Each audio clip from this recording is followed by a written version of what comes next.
You guys have been asking for a free alternative to Midjourney, and I have finally found one that I really like. So here it is. This is Leonardo AI, and it can do a lot of cool stuff.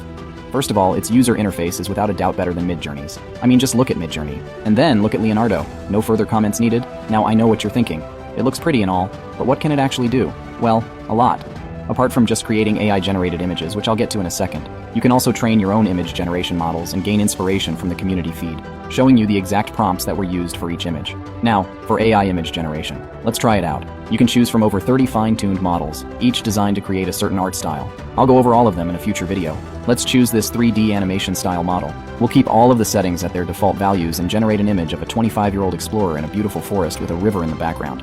I mean, it's not bad, but it's also not really what I had in mind. Let's retry this using the prompt generation tool. We'll ask it to rewrite our prompt. Okay, cool. Let's choose this option and run it.